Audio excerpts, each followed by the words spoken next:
আমরা দই দিয়ে মুখ ধুই।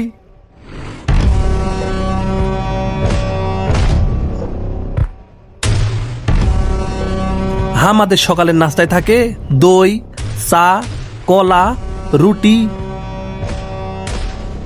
বিসমিল্লাহ।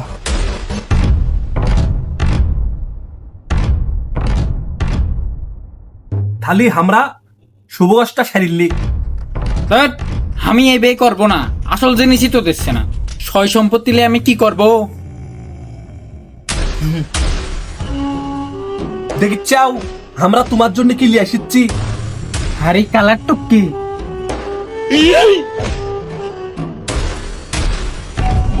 আরে আব্বা, এই দুই আমার কাছে হেভি ভালো লাগিচ্ছে। আমি এবারেই বিয়ে করিব।